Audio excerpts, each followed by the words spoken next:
Well, good evening, ladies and gentlemen, and thanks for staying late tonight so we could talk.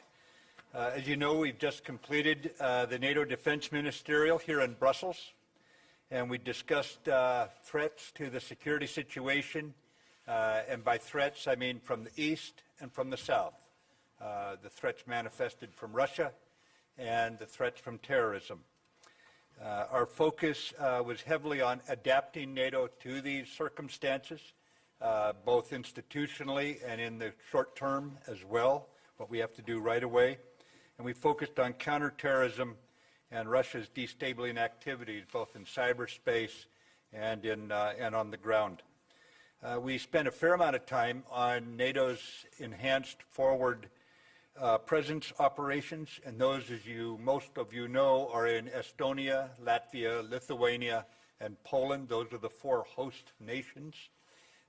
The nations that are framework nations that are in each one of those nations are Canada, the United Kingdom, Germany, and the United States. And around their battle groups, then other nations, upwards of 15 of them, have already contributed forces that are added to each of those framework nations in each of the 4 host nations.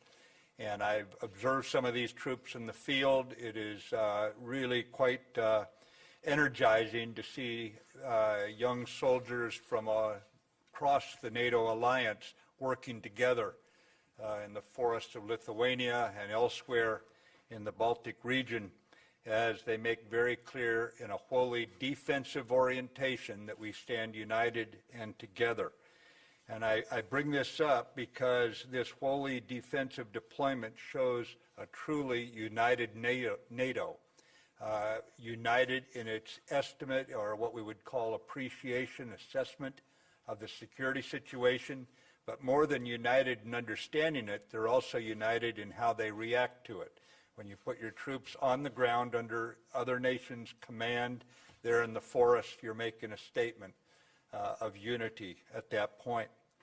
I would also just note that NATO's defense budgets increased again this year, just like they did last year, enabling the alliance to further enhance its deterrent posture, both in terms of here at home and certainly in terms of how it deals with the threats that they were looking at elsewhere outside the region, in northern Africa, for example, and across over into Afghanistan.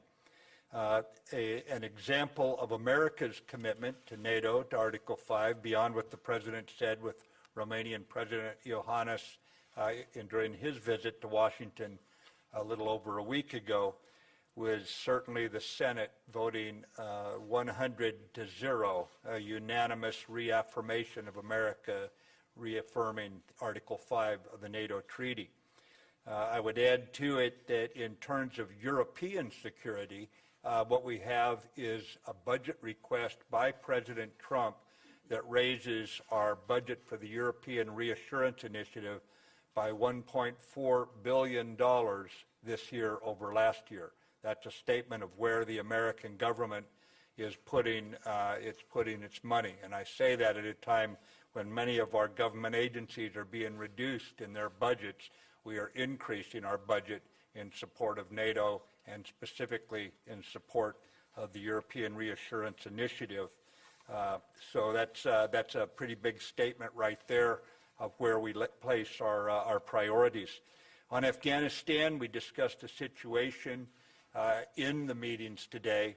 I also had a number of bilateral meetings with various NATO nations and partner nations, not just NATO alliance members, about what it is they're doing on the ground, what gaps we still have in terms of our approved, what we call statement of requirements. In other words, we've all agreed this is a requirement, and then we have to fill those requirements. We still have a few gaps, and nations are stepping up. We've filled 70% of those gaps right now, and I'm very, very optimistic that based on what I heard here, we'll be filling the rest.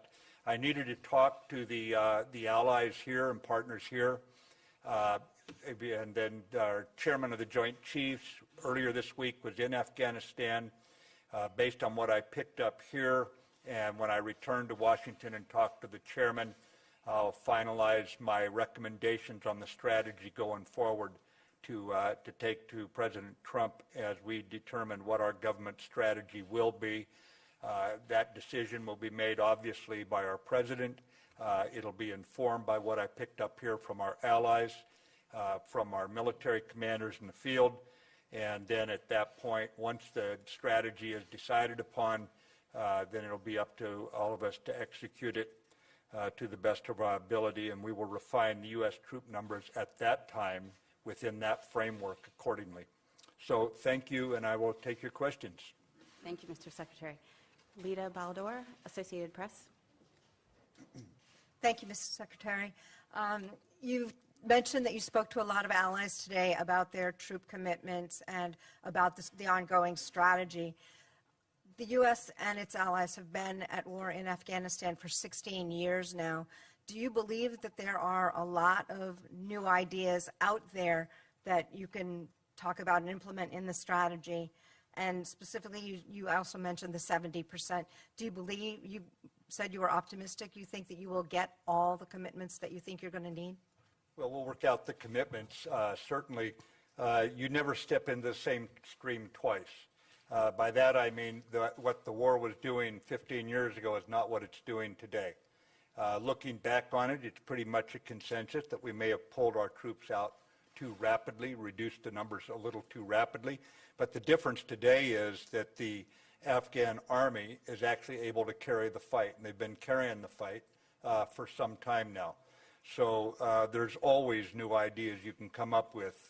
There's never a lack of those. There's new opportunities, and certainly the political will is there to carry this fight forward. Ana Pisonero, Europa News. Thank you. Ana Pisonero from the Spanish news agency Europa Press. Sir, by when do you think that it's reasonable for the U.S. and NATO to take a decision on final numbers for Afghanistan? I mean, given that the situation on the ground is very difficult. Thank you. Given the what? That the situation on the ground is very difficult with advances of the insurgents. Thank you. I mean, we'll take the decision when we believe we have the right information, have fleshed it out sufficiently. I think the point you're making, though, is a good one. In other words, what tells you the time is right to take the decision. And what we do is we figure out what it is that we need to do to carry out the assigned mission. The mission has been confirmed, and now we have to lay out diplomatic, economic, military, education. There's all sorts of lines of effort. So as we look at each of those, we make certain, number one, they are aligned, so they're all going for the same objective, and number two, they're mutually reinforcing. And at that point, you can parse out what it is that's not being done, and you simply fill in the gaps at that point. The gaps may be intellectual, they may be numeric, they may be changes of tactics, just pure military tactics. There may have to be something completely non-military done in order to make this go forward. But you basically look at aligning each one of your major efforts there. You heard the Secretary General earlier talking about the counter-corruption effort, for example. That would be a prime example of what you would have to change along the lines of his assessment. Given Neff, Washington Post. Evening, sir. Last month, or in May, the DNI testified that the situation on the ground in Afghanistan will likely deteriorate through 2018, despite a modest increase in U.S. and NATO forces. And I wonder if you agree with that assessment, and if so, how do you justify NATO commitments that were made to you by today? And I guess lastly, I mean, we've been doing this for a while, and I just wonder, when do you see it ending? I mean, how long is this fight going to be? Yeah, Tim, I don't put timelines on wars. It's that simple. War is a fundamentally unpredictable phenomenon, and every effort to try to create a pat answer to something like that is probably going to fail. The bottom line is NATO has made a commitment because the freedom from fear, freedom from terrorism, that sort of thing, demands that this not be left undone. So at that point, you have got to align your effort. align your resources and put the right people in charge, and you keep going. You can't say, well, I got tired of it, so I'm going to come home, and then wonder why you get hit again. We've all seen the results of leaving ungoverned areas. You see it coming out of Syria, where ISIS has attacked this very town from Syria. It's not like you can declare a war over or want it over or say I'm going to quit and you're not going to pay a price for it. So the most important answer to that is, what is the price of not fighting this war? And in that case, we're not willing to pay that price. On the DNI assessment, sir? Pardon? The DNI assessment? They're entitled to their assessment. Last question, Julian Barnes, The Wall Street Journal. Mr. Secretary, are you satisfied the new capabilities that NATO approved today for its forces going forward will be enough to deter Russia? And do you think NATO allies will put their new money that is being spent on defense toward developing new capabilities that can match the Russian investment in their military? Forces going forward where? Yeah, I'm talking about the NATO policy planning and the long-term plan for building up allied forces in Europe. Absolutely. I believe strongly that they've identified the correct places that we have got to improve, create capabilities, maybe just expand them, but everything from cyber to addressing the nuclear deterrent. I'm very comfortable that we had the right discussions today and we're focused in the right area.